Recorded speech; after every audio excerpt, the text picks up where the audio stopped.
Shalom, kembali lagi bersama saya Nista Lain. Kali ini kita akan menurunkan firman Tuhan dengan satu tema, leluhur yang tidak selalu berbudi luhur. Lahirnya Yakub dikisahkan dalam Kejadian pasal 25 ayat 26. Sesudah itu keluarlah adiknya, tangannya memegang tumit Esau.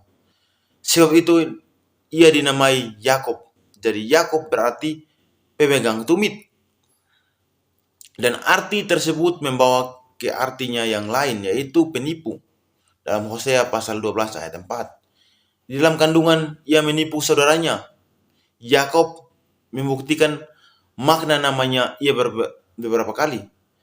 Peristiwa pertama adalah saat Yakob dengan cerdiknya membuat Esau menjual hak kesulungannya kepadanya. Dalam Kejadian pasal 25 ayat 29 sampai 34. Peristiwa kedua dikisahkan dalam Kejadian pasal 27 ayat 1 sampai 40 yang berisi di mana drama yang dimainkan oleh Yakub dengan dorongan dan bantuan Ribka, ibunya, untuk mendapatkan berkat kesulungan dari ayahnya.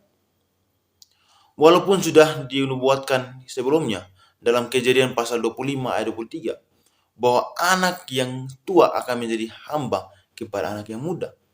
Tetapi tetap saja cara yang ditempuh Yakob dan ibunya adalah cara yang licik yang tidak dapat dibenarkan. Dalam peristiwa ini, 3 kali Yakob menipu ayahnya. Pertama, ayat 18-19. Demikianlah Yakob masuk ke tempat ayahnya serta berkata, "Bapak," sahut ayahnya.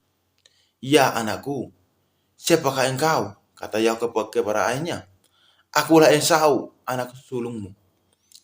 Telah kulakukan seperti apa yang dikatakan kepadaku. Bangunlah, duduklah, dan makanlah daging buruan anak masakanku, agar Bapak memberkati aku."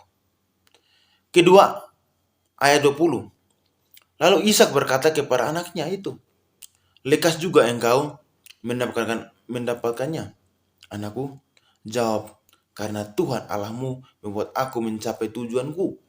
Yakob bahkan membawa nama Allah dalam penipunya.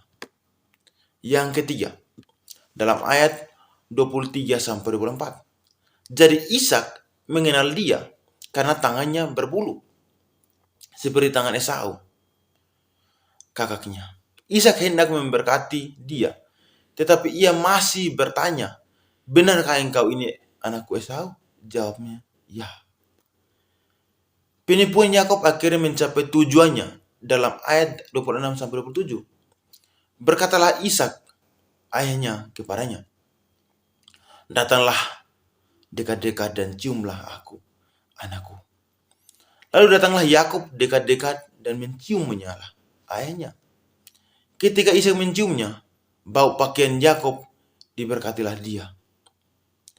Perbuatan Yakob terbongkar saat Esau datang menjumpai ayahnya. Ishak berkata kepada Esau, "Adikmu telah datang dengan tipu daya dan telah merampas berkat yang untukmu." Dalam Kejadian pasal 27 ayat 35. Dengan sedih dan marah Esau menjawab, bukan tempat namanya Yakob, karena ia telah 2 kali menipu aku. Hak kesulunganku telah dirampasnya, dan sekarang dirampas pula berkat yang untukku. Dalam Kejadian pasal 27 ayat 6. Tentu Esau juga memilih kesalahan karena ia memandang ringan hak kesulungannya. Dalam Kejadian pasal 25 ayat 34.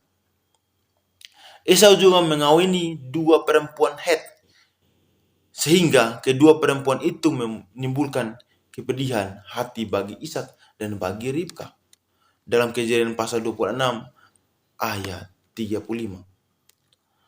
Lalu mengapa Allah memilih Yakob? Kita melihat bahwa dalam kedaulatannya Allah memilih siapa yang ingin dipilihnya. Dan jelas itu bukan karena jasa atau kebaikan apapun dalam diri Yakub. Itu maksud kata-kata Charles Spurgeon. Pernyataan dalam Meliaki 1 ayat 2-3. Namun aku mengasihi Yakub dan keturunannya, yaitu bangsa Israel. Tetapi membenci Esau dan keturunannya, yaitu bangsa Edom. Bukanlah pernyataan Allah yang emosional. Ini adalah keputusan Allah berdasarkan pemilihannya yang berdaulat tanpa perhitungan kebaikan seseorang. Demikian juga tidak ada kebaikan apapun dalam diri kita yang dapat membuat Allah memilih dan menyelamatkan kita, melainkan semata-mata karena anugerahnya dalam Kristus Yesus. Jadi Allah memilih kita tanpa syarat. Maka Allah sudah memilih kita. Mari kita sungguh-sungguh mengikut Tuhan Yesus sebagai juru selamat kita. Shalom. Semoga memberkati kita. Amin. Thank you for the happiest year of my life.